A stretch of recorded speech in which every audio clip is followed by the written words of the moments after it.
तो ऐसे में जब ये आपको एक कहानी परोसी जा रही है कि एक महिला है, उसके हाथ इतने सारे अस्त्र शस्त्र है और एक दैत्य को मार दे रही है, एक राक्षस को मार दे रही है, तो आपको आश्चर्य नहीं होता कि ऐसे घालमेल वाली कहानी क्यों हमको सुनाया जा रहा है? असुर क्या होता है? इतने सारे हाथ क्या होते हैं? और इतने सारे हाथ में ये तीर धनुष भाला और ये क्या नाम है उसका हाथ में चक्र वक्र लेके ऐसे कैसे कोई मार सकता है? कब से कहानी आई है ये? आर्कियोलॉजिकल एविडेंस कहाँ है? भाई अगर आपने कहानी ये पिछले 50-100 साल में बुनी है तो ऑफ कोर्स इसका अगर भारत की ये परंपरा है, भारत की ये देवी देवता है, अगर ये इंडियन मूल के हैं या पता नहीं यूरेशियन या विदेशी या कहाँ की मूल की है, इसके ऊपर मुंह पर लात मार मार के नीचे धंसाते हैं सब। अबे डूब जा उसको डुबाते हैं। अब पब्लिक को यहाँ 9 दिन तक मेला लगा के लूटा जाता है, पब्लिक को ये दिखा के भाई हम तो इन दुर्गा की देवी देवता की पूजा करते हैं, हमारे यहाँ तो देवियां भी पूजी जाती है। वो सारी सच्चाई भी लास्ट में दिखा दूंगा मैं कि देवी की कितनी पूजा करते हैं, सारा ए टू जेड में दिखा। तो दरअसल ये सारी मूर्तियां तो कुम्हार वर्ग बनाता है, ब्राह्मण को तो कुछ आता जाता है नहीं, क्यों बनाएगा सिवाय उसको दान लेने के, पैसे लेने के, और उसको क्या आता है बताइए मुझे।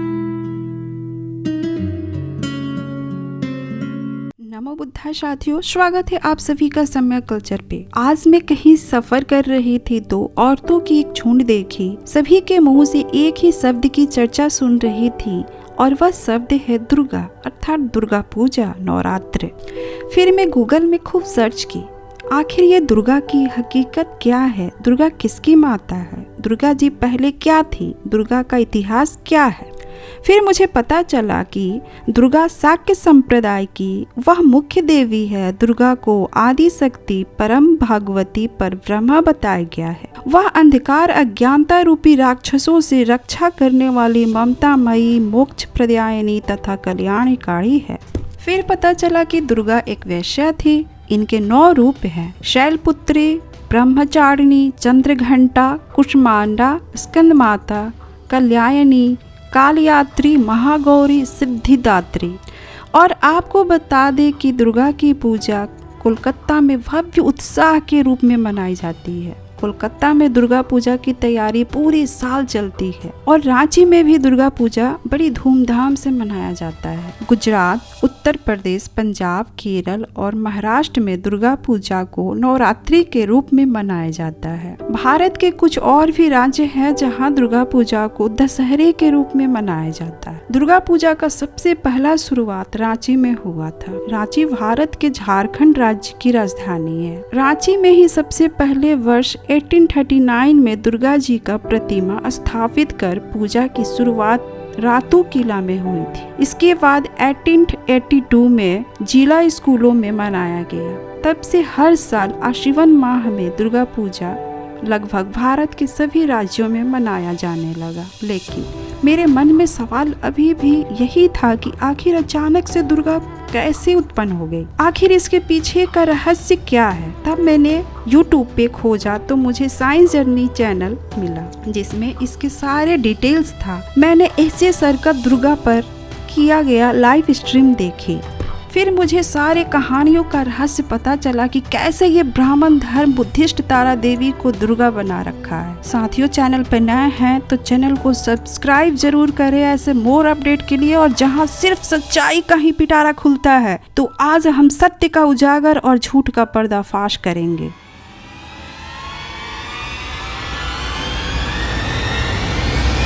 क्या ये बुध मार्ग को ही कन्वर्ट कर दिया गया है? क्या बुध को ही दुर्गा काली बना दिया गया है?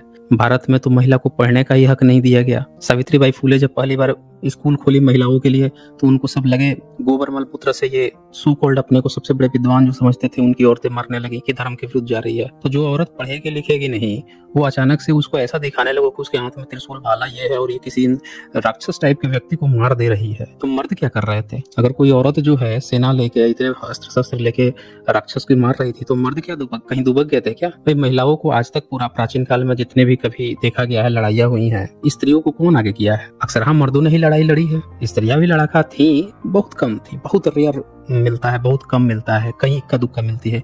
आज की सेना उठा के देख लीजिए ना, पूरी दुनिया की सेना उठा के देख लीजिए तो भी वहां पे सेनाओं में चूंकि यूरोपियन देश, अमेरिकन देश तो काफी महिलाओं को हक देने में आगे निकले हैं तो अब उन्होंने फौजों में भर्ती करना शुरू कर दी है। भारत में रेशियो निकाल लीजिए आप, आर्मी में कितने प्रतिशत पुरुष हैं और कितने प्रतिशत महिलाएं हैं। जैसे ही आप रेशियो निकालेंगे आर्मी में आपको पता चल जाएगा कि महिलाओं को सेना में भर्ती, पुलिस में भर्ती कितनी कम है। लगभग सभी देशों में यही हाल है। वो डेवलप हुई कंट्री है वहां पे भी महिलाओं को रखा जाता है लेकिन प्रतिशत जो है 50-50 का कतई नहीं है। तो ऐसे में जब ये आपको एक कहानी परोसी जा रही है कि एक महिला है, उसके हाथ इतने सारे अस्त्र शस्त्र हैं और एक दैत्य को मार दे रही है, एक राक्षस को मार दे रही है, तो आपको आश्चर्य नहीं होता कि ऐसे घालमेल वाली कहानी क्यों हमको सुनाया जा रहा है? असुर क्या होता है? इतने सारे हाथ क्या होते हैं? और इतने सारे हाथ में ये तीर धनुष भाला और ये क्या नाम है उसका हाथ में चक्र वक्र लेके ये ऐसे कैसे कोई मार सकता है? कब से कहानी आई है? ये आर्कियोलॉजिकल एविडेंस कहाँ है भाई? अगर आपने कहानी ये पिछले 50-100 साल में बुनी है तो ऑफ कोर्स इसका, अगर भारत की ये परंपरा है, भारत की ये देवी देवता है, अगर ये इंडियन मूल के हैं या पता नहीं यूरेशियन है या विदेशी है, कहाँ की मूल की है, इसकी पता तो तभी चलेगा ना जब इसका आर्कियोलॉजिकल एविडेंस पता चलेगा। ये पता चलेगा कि कब से ये मनाया जा रहा है। जो आज ये चित्र आर्टिफिशियल आपको बना कर दिखाया जा रहा है, क्या इसी तरह की जब भारत में इतनी मूर्ति कला है, बुद्ध की तो मूर्तियां मिल रही हैं, तो 2000 साल पुरानी, उससे भी ज्यादा पुरानी मूर्तियां मिल रही हैं, 2200-2300 साल पुरानी बुद्ध की मूर्तियां मिल जा रही हैं। तो भाई ये जो आपको दिखाया जा रहा है, अगर ये भी भारत की परंपरा है, ये जो दुर्गा काली जो भी है, तो इसका भी तो मिलना चाहिए ना, सबूत मिलना चाहिए। इसलिए मिलना चाहिए क्योंकि भारत की परंपरा है। अब भारत में आज जब मूर्तियों को पूज रहे हो तो इसका मतलब पहले भी मूर्ति बनाते थे कि बुद्ध की, या उस समय बुद्ध की ही मूर्तियां बनाना जानते थे, देवी देवता बाद में पैदा कर लिए। जब पैदा किए तब से भी मूर्ति नहीं बनाए, पेंटिंग डेंटिंग चित्रकला आ गई, तब जाके ये आर्टिफिशियल फोटोशॉप बनाया जा रहा है। राज वर्मा जब 20वीं सदी में चित्रकार था, उनका क्रेडिट दिया जाता है कि उन्होंने देवी देवता और ऋषि मुनि और अप्सरा और पता नहीं कौन कौन को चित्र बना के लोगों के घरों में टंगवाए। तो मूर्तियां जो बनती थी, क्या है फिर इतिहास, इसको अच्छे से समझना पड़ेगा दोस्तों। चलिए इसको शुरू करते हैं। ये मूर्तियां देखें, अभी आप जो दशहरा ये मनाया जा रहा है, इसमें जैसे ही आप जाएंगे तो आपको इस तरह की मूर्तियां बनाई हुई दिखाई जाएंगी। और ये मूर्तियां, चूंकि इनका सबूत तो मिलेगा नहीं, तो एक कहानी क्या गढ़ी गई है। अक्सर ये लोग करते क्या है कि जिनका भी इनको ये दिखाना होता है ना कि भाई इसका आर्कियोलॉजिकल एविडेंस कहाँ है, सबूत कहाँ है, तो ये क्या करते हैं कि जो बाद में इन्होंने बनाया है जबरदस्ती का, तो एक कहानी गढ़ेंगे। नहीं जी, हमारे यहाँ ना इसको हम 9-10 दिन बनाते थे, फिर ले जाकर इसको नदी में दहन कर देते थे, भस्म कर देते थे, खत्म कर देते थे, इसीलिए सबूत नहीं मिलता। ये एक फर्जी कहानी बताएंगे और ये करते भी हैं। क्योंकि गणेश पूजा भी आपने देखा कि जब गंगाधर तिलक ने गणेश पूजा को लार्ज स्केल पे शुरू किया, तो भैया 9 दिन बाद से तो उसको भी खत्म कर दो, 9-10 दिन बाद खत्म ही करना था उसको। इसका भी इन्होंने यही किया। सरस्वती पूजा भी कराते हैं, उसका भी 3 दिन बाद ले जाकर दहन कर देते हैं। क्यों करते हैं ऐसा ये लोग? इसका कारण सिर्फ यही है कि इससे पहले इसका कोई सबूत नहीं है। अब पब्लिक को बेवकूफ बनाना है कि भाई सबूत क्यों नहीं है पुराना, तो ये कहना कि भाई अब वो 9-10 दिन बाद हम लोग डाल देते हैं ना पानी में, इसीलिए नहीं मिलता। तो ये एक झूठी परंपरा इन लोगों ने शुरू की है पब्लिक को बेवकूफ बनाने की, क्योंकि ये प्राचीन काल की परंपरा है ही नहीं दोस्तों। ये बहुत रेयर पिक मैंने उठाया, जब कल ब्लैक एंड व्हाइट चलता था तब का है। तब भी आप देखें कि इन्होंने एक चित्र बनाया है। ये पंडे यहाँ पे खड़े हैं, इधर नंगे पंडे खड़े हैं, और ये जो है यहाँ पे पंडा खड़ा है, और इसके मल्टीपल हैंड है, जीभ निकाले हुई है ये मूर्ति, और नीचे यहाँ पे महिषासुर खड़ा है, इसको मारा जा रहा है। यहाँ पे जो सवारी है, सवारी को जरा ध्यान से देखिएगा, घोड़ा टाइप का है, मतलब शेर टाइप का है, बाल वाले इसका इस तरह से डिजाइन किया गया है, पैर जैसे लग रहा है घोड़े टाइप का है। तो अब बताइए, औरत भी है, आज शेर भी लेके चल रही है। बड़ा अजीबोगरीब कहानी है, मतलब स्पाइडरमैन एवेंजर भी फेल कर जाए ऐसी कहानियां सुन के। खैर हम आगे बढ़ते हैं। यहाँ भी ये चीज देखिए, यहाँ भी जो है शेर जो है ये काटने को इस व्यक्ति को तैयार है। ये सारे आपको पंडाल में दिखेंगे, जितना आप चाहेंगे ना पंडाल में, सब ऐसे ही चित्र बना के दिखाया जाएगा। और फिर इसको 9 दिन 10 दिन बाद से ले जाकर इसी के ऊपर, अभी तो ये दुर्गा जी है, देवी है, इनके ऊपर जो है चढ़ के जितने इनके भक्त जन हैं लात से दबा के पानी में दबाते हैं। आप अगर जब दहन होता है तब चले जाइए तो भाई साहब आपको तरस आ जाएगा इन मूर्तियों को देख के, मतलब नास्तिकों को तरस आ जाएगा कि अबे बेवकूफो, इतने मेहनत से पूजा पाठ करते हो, इसके ऊपर मुंह पर लात मार के नीचे धसाते हैं सब। अबे डूब जा, उसको डुबाते हैं। अब पब्लिक को यहाँ 9 दिन तक मेला लगा के अब लूटा जाता है, पब्लिक को ये दिखा के कि भाई हम तो इन दुर्गा की, देवी देवता की पूजा करते हैं, हमारे यहाँ तो देवी भी पूजी जाती है। वो सारी सच्चाई अभी लास्ट में दिखा दूंगा मैं कि देवी की कितनी पूजा करते हैं, सारा A to Z में दिखा। तो दरअसल ये सारी मूर्तियां तो कुम्हार वर्ग बनाता है, ब्राह्मण को तो कुछ आता जाता है नहीं, क्यों बनाएगा, सिवाय उसको दान लेने के, पैसे लेने के। और उसको क्या आता है बताइए मुझे, उसको क्या आता है? मुंह से जितना गपुड़ सकता है, गपुड़ने के अलावा उसको और क्या आता है? मुंह से गपुड़ेगा, षड्यंत्र करेगा, चित्र मूर्ति तो बनाएगा नहीं। अपने सारे तमाम किताबों में गाली दिया है, शिल्प कला को भर के गाली दिया है, तो कहाँ से बनाएगा? अब जब ये पूरा सेट हो गया मामला ना इधर कि भाई ये कमाई का धंधा है, ये है, तब से इसने उनसे लिया, एक नियम बना दिया कि तुम लोग नीच हो, तुम जो ये मूर्तियां बनाते हो तुम लोग नीच हो। हम जो है ना इन मूर्तियों में लेकर प्राण प्रतिष्ठा डालेंगे, नहीं तो अंतर क्या रह जाएगा? तुमसे कोई भी खरीद के ले जाके लगा लेगा, वो अपना धंधा चला लेगा। तो इन्होंने एक नया सिगुफा छेड़ दिया कि इन मूर्तियों को लेंगे, इसमें प्राण प्रतिष्ठा डालेंगे। जो धूर्त व्यक्ति, उसके यहाँ बच्चा मर गया, उसका बाप मर गया, उसकी माँ मर गई बुढ़ापे के बाद, या उसके बच्चे जो मर गए, उनके अंदर प्राण प्रतिष्ठा नहीं डाल सकता है। वो धूर्त व्यक्ति देखे समाज को कैसे धूर्त बनाता है कि ये नीच जाति के लोग चूंकि मूर्ति बनाए हैं तो इसमें कोई जान नहीं है, बस मूर्ति बना दी है। असल ज्ञानी, असल ताकतवर तो हम हैं। हम मंत्र पढ़ेंगे या मंत्र पढ़ के इसके भीतर जान डाल देंगे। ये दुर्गा है ना, तो दुर्गा का लाकर जान डाल देंगे। अरे भैया, तो तू जान डाल देता है तो ये मिट्टी जो है हरकत करनी चाहिए ना। ये सारे धार्मिकों का क्या कहना है कि मिट्टी से इंसान बना है, मिट्टी से इंसान बना है, ये आपने सबने सुना होगा। तो भैया जब मिट्टी से बना है तो एक काम करना, जब इसमें जान डालता है तो वो हरकत करनी चाहिए। हरकत क्यों नहीं कर रही है? अब फिर प्राण प्रतिष्ठा, जिस दिन इसको डुबाना होगा उस दिन प्राण निकाल लेता है, ले जाके वो मिट्टी बन गया, जाकर डलाता है। ये इस तरह से बेवकूफ बनाते हैं ये दोस्तों। मंदिरों पे, टेम्पल पे कब्जा करने का इनका क्या कारण है कि ये कहते हैं कि कुम्हार तू जो बनाता है उसमें सिर्फ मिट्टी है, मैं मंत्र फूंक के इसमें जान डालता हूँ। मतलब ये इतना ताकतवर है कि पता नहीं कहाँ पे है कि नहीं है, कहाँ है, लाके जान डाल देता है। और ये मूर्ति हरकत नहीं करती, सांस नहीं ले सकती। मैं कह रहा हूँ कि ताला ना मारे ना किसी मंदिर में, तो वहाँ पे जो कुत्ते होते हैं, जो जानवर होते हैं, वहाँ पे जाके अपने मलमूत्र त्याग के चले आ जाते हैं। ऐसा देखा गया है। वहाँ पे जो दान पेटियां होती हैं उसकी सुरक्षा ही नहीं कर सकता, पता नहीं कौन सा जान डाल के रखे हैं उसके अंदर। मतलब अपनी जो उनकी दान पेटी है, उनके अपने जो गहने होने पहने जाते हैं, इसकी रक्षा नहीं कर सकते। और ये क्या दावा कर रहा है कि हमने जो है इनके अंदर प्राण प्रतिष्ठा कर देता है हम लोग, इसीलिए हम विशिष्ट हैं, इसीलिए हम पुजारी हैं। ये पूरा सिगुफे चढ़ा जाता है। तो चले आगे बढ़ते हैं। ये तो मैं सिंपली आप लोगों को इंट्रोडक्शन दिखा रहा था। अब मैं आर्कियोलॉजिकल एविडेंस पे आता हूँ। ये जो इन लोगों ने कहानी बुनी है ना कि हम लोग 9-10 दिन बाद जो है जाकर वो कर देते हैं, प्राण प्रतिष्ठा हटाकर हम जो वो इनको पानी में डुबा देते हैं, इसीलिए सबूत नहीं मिलता। दरअसल ये झूठी बात है। इनको पूरी सच्चाई पता है कि इसके आर्कियोलॉजिकल एविडेंस जो हैं ये बौद्धों के हैं, और इसीलिए इन्होंने ये बात ही गायब कर दी कि लोगों को सच्चाई न पता चल जाए। ये तमाम मूर्तियां मिली हैं दोस्तों। आप जो है आर्कियोलॉजिकल आप नहीं देखते हैं, लोग नहीं जानते हैं, लोग पूरी तरह से मस्त हैं, व्यस्त हैं, उनको पता ही नहीं है कि भाई ये जितनी भी चीजें, ये गरुड़ गाथा ये जो बता रहे हैं, इन सब का आर्कियोलॉजिकल एविडेंस मिला है। और ये जितनी मूर्तियां हैं जिनको ये दुर्गा काली बता के प्रचार कर रहे हैं, इन सारी मूर्तियों में मूर्तियां जो हैं बौद्धों की हैं। बौद्धों की जो डिफरेंट ब्रांच है उनकी है। अब ये लेफ्ट साइड में ये देखिए आप, ये आपको दिख रहा है ना मूर्ति, कंप्लीट मूर्ति लेफ्ट साइड में।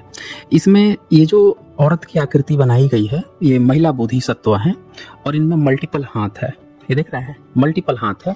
इन हाथों में शस्त्र भी है, अस्त्र शस्त्र भी है। ये दरअसल जब बनाया गया था, ये मूर्तियां जब बनाई गई थी, ये पाल वंश के दौरान बनाई गई थी। पाल वंश जो है आर्य महासंघिक जो संघ होते हैं इनके बाद का था, और पाल वंश ने महिला सशक्तिकरण पे सबसे ज्यादा जोर दिया था। इसीलिए आप देखेंगे कि जो पाल वंश के क्षेत्र में महिलाओं में बहुत ज्यादा जो प्रगति थी, या बौद्ध भिक्षुणी जो थी, इन पर ज्यादा वो दिया गया, फोकस किया गया। फोकस क्या, इनको मतलब बढ़ावा दिया गया, कमजोर नहीं माना गया। क्योंकि बौद्ध मार्ग में हुआ क्या था कि पहले तो पूरी दुनिया में महिलाओं को कोई अधिकार नहीं था, सब भोग की वस्तु समझते थे। राजा होते थे, आक्रमणकारी होते थे, वो जीत गए, दूसरे देश को जीत गए, वहाँ के महिलाओं के साथ क्या करते थे, उनके सैनिक क्या करते थे, तो सर्वविदित। वर्ल्ड वार में ही फ्रांस के महिलाओं के साथ क्या किया जर्मन वालों ने, सर्वविदित है। अमेरिका जब दोबारा गया जीतने के लिए, उन लोगों ने भी बत्ती गंगा में हाथ धोया, ये सब सर्वविदित है। यही नहीं, पूरी दुनिया में जितनी महिलाओं के साथ जब लड़ाइयाँ होती थी, उनके साथ जो बुरा व्यवहार किया जाता था, वो सर्वविदित है। तो यहाँ पे आप देखें कि जब इधर से आक्रमण, मुस्लिम इस्लाम के आक्रमण शुरू होते हैं, उधर 712 के बाद से कासिम वगैरह, या फिर दुनिया का जो परिदृश्य बदलता है, और तभी आप देखेंगे कि भारत में जो वज्रयान शाखा है, उस वज्रयान शाखा के पास से महिलाओं को सशक्तिकरण दिखाया जाने लगता है कि महिलाएं कमजोर नहीं होती। आप लोग बौद्ध भिक्षुणियों को जो शर्म उड़ा के दम प्रचार करते हैं, आप कमजोर समझते हो, ऐसा कमजोर नहीं है वो। उनके हाथ में भी हथियार है, वो लड़ सकती हैं, किसी से भी लड़ सकती हैं। और जो और लड़ने का यहाँ पे तात्पर्य किसी फिजिकल इंसान से लड़ने का नहीं था, दरअसल दुर्गुणों से। ये एक गुणात्मक शैली थी बौद्धों की, ये तो हिंसा की बात ही नहीं करते थे दरअसल। लेकिन महिला का सशक्तिकरण इस तरह से दिखा रहे थे ये कि महिलाएं जो हैं वो, जिस तरह से पुरुष जो दिखाया जाता है कि बहुत ज्यादा शस्त्रधारी है, बहुत ज्यादा ताकतवर है, तो महिला कमजोर नहीं है। तो सशक्तिकरण की ये वो एक ब्रांच बनी थी बौद्धों की, और ये पाल वंश में बनी थी। आगे मैं दिखाऊंगा, मैप भी दिखाऊंगा कि आज जिन जिन जगहों पे दुर्गा पूजा मनाई जा रही है, काली पूजा मनाई जा रही है, वो क्षेत्र का पूरा मैप आप एक बार गौर कीजिएगा, आपको पूरा पता चल जाएगा कि वो पाल वंश के ही इलाके थे।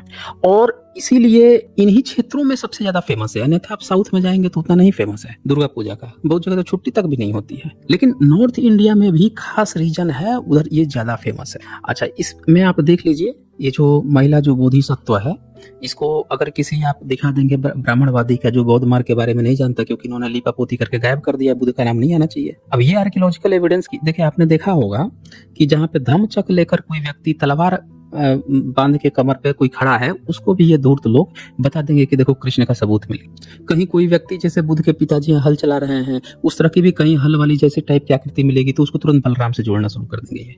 लेकिन इतने सारे आर्कियोलॉजिकल एविडेंस होने के बाद से भी जो दुर्गा काली बता रहे हैं, ये क्या कहानी बता रहे हैं, दुर्गा काली का आर्कियोलॉजिकल एविडेंस क्यों नहीं दिखाते?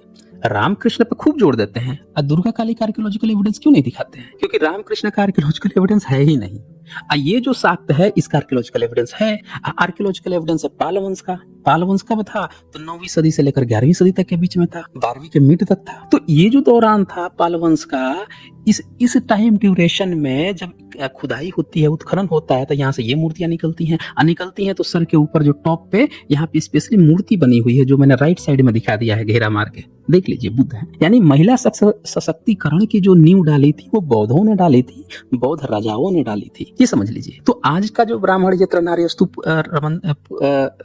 नारी स्तूप पूजन्ते रमन्ते तत्र देवता का जो गाना गाता है, ये पूरी तरह से फर्जी है दोस्तों। महिला सशक्तिकरण की नींव बौद्धों ने डाली थी। बुद्ध के समय पहली बार उन्होंने अधिकार दिया और उसके बाद से बौद्ध जो है लगातार इस पर रिसर्च करते गए। बुद्ध से पहले कि आपको कोई जानकारी मिलती है किसी भी राजवंश के लोग कैसे रहते थे, कैसे खाते थे, कैसे पीते थे, क्या करते, कोई जानकारी नहीं मिलती। कुछ छोटे छोटे 16 महासंघिक की कुछ जानकारियां मिलती हैं, लेकिन बौद्धों ने जब जब बुद्ध ने तर्क करना सिखा दिया लोगों को, ये भी कहना सिखा दिया कि भैया तुम मेरी भी बात मत मान लेना, मेरे नाम पर भी कोई कोट सुना दे तो मत मान, अगर तुम्हारे तर्क बुद्धि विवेक पर खरी न उतरे तो। जब तर्क करना सिखाया और तर्क से ही विज्ञान पनपता है। मॉडर्न साइंस भी आया और जब कोपरनिकस ने, जब जियोर्दानो ब्रूनो ने, गैलीलियो ने, न्यूटन्स ने, इन लोगों ने तर्क करना सीखा, तभी तो आज की जनरेशन में हम लोग कंप्यूटर, फोन, इलेक्ट्रिसिटी से लेकर हर चीज का मजा ले पा रहे हैं। टीवी, सीरियल, कैमरा, सबका मजा ले रहे हैं। फोन का क्यों ले पा रहे हैं? इन लोगों ने वो बुनियाद रखी। उसी तरह से बुद्ध ने जो तर्क करना सिखाया था, आर्गुमेंट करना सिखाया था, उसकी बुनियाद पर ही बौद्धों ने आगे उस समय के हिसाब से चीजों को डेवलप किया। इतनी सारी यूनिवर्सिटीज खुली और देखिए धीरे धीरे महिलाओं के सशक्तिकरण के लिए कैसे ये आगे बढ़ते गए। लेकिन इनके टॉप पर क्या है? बुद्ध की मूर्ति बनी है। यानी कि इस तरह की जो शैली में आज ये दुर्गा काली दिखाने का प्रयास कर रहे हैं, ये बौद्धों से इन्होंने चुरा कर, पूजा पाठ करवा कर यहाँ के लोगों का अपना इतिहास भुलाने के लिए ये षड्यंत्र खेला है कि यहाँ के लोग जान ना जाएं कि ये मूर्तियां तो बौद्धों की हैं। इस तरह की मूर्ति तो बौद्ध बनाते थे, उनकी कला है। बस इसी चीज को छुपाने के लिए इन्होंने ये काम कब शुरू किया? अंग्रेजों के कालखंड में। गणेश का काम कब शुरू किया? पूजा का, अंग्रेजों के कालखंड में। पता चल गया पूरा कनेक्शन बौद्धों का है, खुल जाएगी पुल पट्टी। फिर पब्लिक से वोट कैसे ले पाएंगे? अंग्रेज तो डेमोक्रेसी की बात कर रहा है, इनको तो बेवकूफ बनाना है पूरे पब्लिक को। मंदिर में घुसने नहीं देते थे, लात मार मार के बाहर निकाल देते थे, जीना हराम कर रखा था, पानी नहीं पीने देते थे, धातु में कोई खा लिया, कोई घी का खा लिया तो घर में घुस के मारते थे गांव से लाठी डंडा लेकर आकर। वो व्यक्ति जो है अचानक से आपसे दुर्गा पूजा, काली पूजा, गणेश पूजा इस तरह की चीज करवाने लगेगा? नई कहानी बन के। क्योंकि ये जो है इनको पता चल गया कि जमीन अंग्रेज खोद रहा है तो बुद्ध ही बुद्ध मिल रहे हैं, ये सब मूर्तियां मिल रही हैं। ये सारा कनेक्शन किससे है? बुद्ध से। तो इसीलिए इसको उठा के चलो अब पब्लिक को बेवकूफ बनाते हैं, अपने वही गप और गपागप जो कहानी हमने बना रखी है दुर्गा काली की, वही फेंटना शुरू करते हैं। ये पूरा षड्यंत्र खेला। अब ये देखिए, अब ऐसा नहीं है कि सिर्फ ये एक मूर्ति है, मैं आपको दिखा देता हूँ। ये देख लीजिए, एक दूसरी मूर्ति, इसमें महिला बोधिसत्व बैठी हैं और देखिए ये किस पर बैठी हुई हैं, आप देख पा रहे होंगे। यहाँ पे कमल का फूल है। कमल के फूल पे कौन विराजता है? बुद्ध ही तो विराजते हैं या बोधिसत्व विराजते हैं। इन्होंने इसकी भी कॉपी करने के लिए अपने ब्रह्मा को कमल पे बैठाना शुरू किया। इन्होंने ये दिखाया कि इनका ब्रह्मा कमल पे बैठता है। तो भैया बैठता है तो एक जमीन खोद के एक ब्रह्मा की मूर्ति दिखा दे भाई तुम लोग कि तेरा ब्रह्मा जो है प्राचीन काल में कब कमल पे बैठता था। फोटो में ये दिखा देंगे, क्योंकि फोटो इन्होंने जब से कैमरा आया है, जब से फोटोशॉप आया है, जब से चीजें इन लोगों ने पेंटिंग बनानी शुरू की है, तब से ये बनाना शुरू कर रहे हैं, सारा कॉपी करते हैं बौद्धों का। तो फोटो पे तो दिखा देंगे, कागज पे दिखा देंगे, मूर्ति में दिखा दे भाई। यानी कि इन्होंने पिछले 100-200 साल के अंदर ही ब्रह्मा को कमल पे बैठाया है। ये पूरे की पूरी यहाँ आप देख पा रहे हैं साफ साफ कि ये सारी चीजें पौधों की। और सबसे बड़ा प्रमाण जो है कि ये जो महिला है इनके फिर से मल्टीपल हाथ है, ये देखिए। और मल्टीपल हाथ, इस हाथ में गद्दा वगैरह भी है। इसके टॉप पे कौन बैठे हैं? बुद्ध बैठे हैं। ये देख लीजिए 3-3 यहाँ पे महिला बोधिसत्व बैठी है, ऊपर बुद्ध बैठे हुए, नीचे भी यहाँ कमल लगा हुआ है। ये देखिए, गौर से ध्यान से देख लीजिए। इसको मैंने राइट साइड में बढ़ा करके दिखा दिया है। यानी कि जो महिला जो बोधिसत्व हैं, जिनके मल्टीपल हैंड हैं, ये कोई, अच्छा इनके मल्टीपल ये भी हैं, पीछे देख लीजिए मल्टीपल सर भी हैं। मल्टीपल जो ये लोग ब्रह्मा टाइप का दिखाते हैं, मल्टीपल सर होते हैं, देखिए 4 सर भी हैं। तो ये सारी चीजें यहाँ पे क्या दिखा रही हैं कि ये जो है, ये सामने से फ्रंट से 3 सर दिखाई दे रहा होगा। इससे ये पता चलता है कि ये पूरी तरह से बौद्ध का कनेक्शन है। और इसीलिए ये लोग दुर्गा काली का कभी भी आर्कियोलॉजिकल एविडेंस में बात ही नहीं करते हैं। पूरा का पूरा सन्नाटा छा जाता है। मुंह कभी एएसआई को आपने देखा है कि एएसआई ने इन फोटोज को दिखाकर बता रहा हो कि हाँ देखो बौद्धों की ये विरासत मिली हो, पूरा एकदम नीलवटे सन्नाटा, क्योंकि वहां पे जितने भी लोग हैं वाजपेयी, दुबे, छब्बे, नब्बे, चौबे, ये सारे बैठे हुए हैं, टीका लगा लगा के वो लगाते हैं। मतलब आप सोच सकते हैं कि एक एएसआई का जो व्यक्ति है वो जो पोस्ट करता है, जो काम कर रहा है, वो अपने माथे पर टीका लगा लेगा। वैसे तो बुद्ध के माथे पर भी टीका लगा हुआ है, लेकिन ये बुद्ध वाला टीका नहीं लगाएगा, ये ब्राह्मणिकल टीका लगाएगा, तिलकधारी है लगा के, और वो एएसआई का पोस्ट करेगा। एएसआई के ही है, मतलब एएसआई के ही सदस्य हैं, वो पोस्ट करेंगे। खैर क्या उसके पीछे रीजन है वो जाने, हम आपको आगे ले चलते हैं, पूरी दिखाते हैं कहानियां। ये और देखिए एक महिला बोधिसत्व। पूरी दुनिया जब महिलाओं का भोग भोग रही थी तब बौद्ध जो है महिलाओं का उत्थान दिखा रहे थे कि भैया ये जो महिलाएं हैं कमजोर नहीं है। मल्टीपल हैंड्स का मतलब यहाँ है कि ये कई गुना ज्यादा ताकत रखती हैं। एक सिंपल इंसान से, एक सिंपल एक बंदा से ज्यादा ये काबिलियत रखती हैं। मल्टीपल हेड का भी मतलब है कि इनके अंदर जो है बहुत सारे गुण हैं, हर तरह के भाग भंगिमाओं पर इनका वो है, कंट्रोल्ड है। और इसीलिए जो ऊपर टॉप है यहाँ पे देख लीजिए 1 2 3 4 5 6 7, यहाँ 7 बोधिसत्व यहाँ पे आपको देखने को मिल रहे हैं ऊपर सर पे। राइट साइड में मैंने थोड़ा जूम करके दिखाया है आप लोगों को। सबसे ऊपर आप देखिए बुद्ध जो है स्पर्श मुद्रा में बैठे हुए हैं, सबसे टॉप। यहाँ से भी आपको साफ साफ नजर आ रहा होगा कि महिलाएं जो हैं जिनके मल्टीपल हैंड, कमल के फूल पे बैठा हुआ है, देख लीजिए ध्यान से, कमल का फूल, पद्म, ये लोग पद्म बोलते हैं ना, ये देख लीजिए। तो इससे ये पता चलता है कि इस तरह के हाथ में अस्त्र शस्त्र भी होते हैं इनके। इन्हीं को इन लोगों ने उठाकर दुर्गा काली का रूप बताना शुरू किया। और देखिए ये फोटो लेफ्ट साइड में देखिए, ऊपर फिर से बुद्ध बैठे हुए हैं, 3 जगह यहाँ घेरा मारा हुआ है। और ये जो महिला बैठी हुई है, ये देखिए हाथ में इनके, यहाँ पे 2 ही हाथ है इनके, लेकिन दोनों हाथ में पैर की मुद्रा देखिए। ये जो पैर है राइट साइड वाला जो नीचे गया है वो भी कमल पे यहाँ पे टिकाया गया है। और इसी तरह की जो मूर्ति होती है, ये खैर ये मूर्ति जो है, इस तरह की मूर्ति ये लोग विष्णु की बताते हैं। ये मूर्ति जो है आज दिखाएंगे, पैर इसी तरह से बैठा रहेगा, एक हाथ ये रहेगा। लेकिन जैसा कि मैंने आप लोगों को बताया था कि इस तरह की जो मूर्तियां होती हैं, हाथों की मुद्रा पे गौर कीजिएगा। हाथों की जो मुद्रा है ये बाहर की तरफ ऐसे खुली हुई है, और एक ये जो हाथ है लेफ्ट साइड, इसका हाथ आप देख लीजिए ऐसे आशीर्वाद देने की पोजीशन में है। और मुद्रा वाला मैंने आप लोगों को पिछला बार दिखाया था कि जो 10 मुद्राएं हैं बुद्ध की, वो मुद्राएं हमेशा ही आपको कुछ ना कुछ बताती हैं, कुछ इंडिकेशन करती हैं। तो ये पूरे बोधिसत्व है, ये बोधिसत्व है, और बोधिसत्व के ऊपर जो है यहाँ पे बुद्ध बैठे हुए हैं, यानी ये बुद्धिस्ट की है। अब जहाँ पे ऊपर ये बुद्ध की मूर्ति नहीं होगी, सेम यही चित्र होगा, इसको ये तुरंत ही बुद्ध का वो विष्णु कहना शुरू कर देते हैं दोस्तों। ऐसे तमाम आपको मूर्तियां मिल जाएगी। यही मूर्ति खड़ी अवस्था में अगर मिल जाए, जैसे कि वहां पे है तिरुपति बालाजी में, यही मूर्ति जो है खड़ी दिखेगी, काली मूर्ति है, और साइड में ये 2 ऐसे गोल गोल जो आपको राइट और लेफ्ट में दिख रहे हैं, हाथों की मुद्रा ऐसे रहेगी और पैर जो है नीचे रहेंगे, मतलब खड़ा रहेगा ये व्यक्ति। इसको तुरंत वो कह देंगे कि तिरुपति बाला है। राइट साइड में मैंने जूम करके दिखा दिया है, ध्यान से देख लीजिए, ये बुद्ध की मूर्ति है। और आगे बढ़ते हैं, ये अब लेफ्ट साइड में ये देखिए, इसमें भी यहाँ पे मल्टीपल हैंड है। एक महिला जो है वो खड़ी है और बोधिसत्व है, और इनके मल्टीपल हैंड में तरह तरह के अस्त्र शस्त्र है, और यहाँ पे थोड़ा सा टूटा भी हुआ है।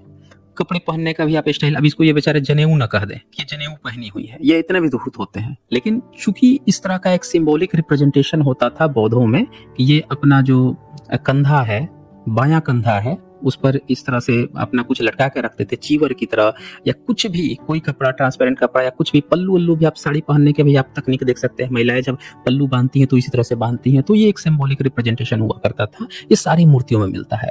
धूर्त व्यक्तियों ने जनेऊ तक कहना बाद में शुरू किया, उस तरह से उठा के जनेऊ लादना शुरू कर दिया, ठीक है ना। ये इतने बड़े लोग होते हैं। अब टॉप पे इनके भी यहाँ पे बुद्ध बैठे हुए हैं, मैंने राइट साइड में जूम करके थोड़ा दिखा दिया है। ये देखिए यहाँ टॉप पे ऊपर जो है बुद्ध बैठे हुए हैं। आप समझ गए होंगे दुर्गा काली के आर्कियोलॉजिकल एविडेंस की लोग क्यों नहीं बातें करते हैं। ये पूरी तरह से महिला सशक्तिकरण की चीज थी। ये पूजा पाठ के लिए कतई नहीं बनी थी दोस्तों, ये पूजा पाठ के लिए नहीं। आज ब्राह्मणिकल सिस्टम जो है इनका पूजा पाठ करवा रहा है, नवरात्र मनवा रहा है, पब्लिक को बेवकूफ बना रहा है कि ब्राह्मणी सिस्टम है, ताकि ये लोग अपना इतिहास न भूल जाए कि अरे ये तो हमारे बौद्धों की मूर्तियां हैं, ये तो महिला सशक्तिकरण के लिए थी, महिलाओं को आवाज ऊपर उठाने के लिए थी, महिलाओं को सशक्त दिखाने के लिए थी। आइए इनकी पूजा करवा के भारत में इतने सारे बलात्कार हो रहे हैं, कोई बोल रहा है कि लड़कियां कम कपड़ा पहने तो ये न दिखे तो वो न दिखे। अब इन मूर्तियों को देखिए, जब महिला सशक्तिकरण किया जा रहा था, इनकी नाभि नहीं दिख रही है महिला की, इनके आप कपड़े देखिए, ध्यान से देखिए।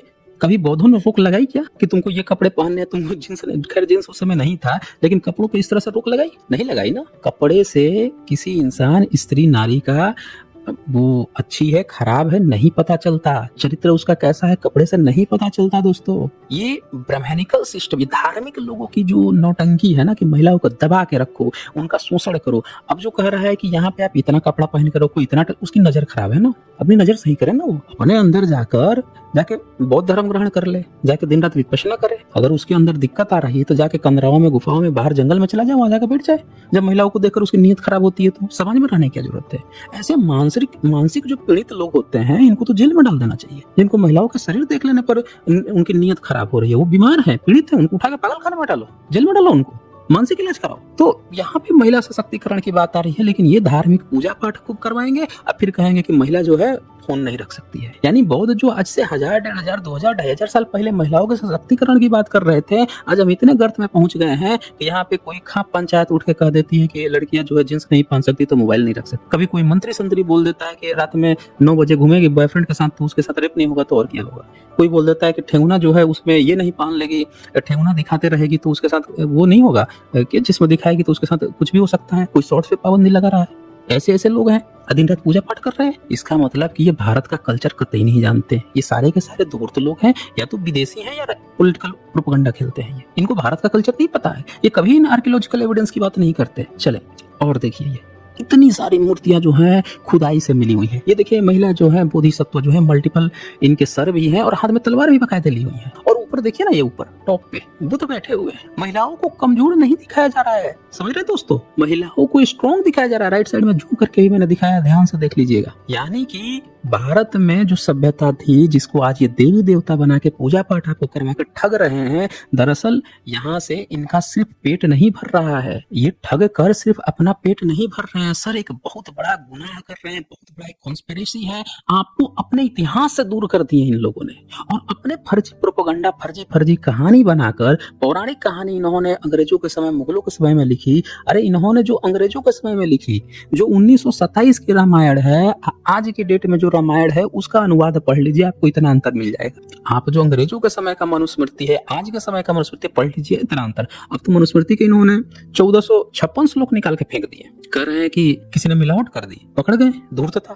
जो दिखा रहे हैं उसकी तो हमने खाल खींच रखी है, उसमें भी भयंकर गंदगी है। तो यहाँ से आप समझ सकते हैं दोस्तों कि कितना समाज जो है ये पिछले 100 साल में ये बदल रहे हैं, आगे भी बहुत बदलेंगे ये। हर ये प्रयास करेंगे कि आप जो है अपने धर्म को, अपने ऐतिहासिक कल्चर को न जान जाए दोस्तों। इनको सबसे बड़ा इस समय क्या डर है कि भारतीय जो है ना, यहाँ के जो लोग हैं, अपना इतिहास न जान जाए। ये जिसको हम देवी देवता बना के प्रस्तुत कर रहे हैं, कहीं इनको पता ना चल जाए कि यार ये तो बोधिसत्व और बौद्धों की मूर्तियां हैं।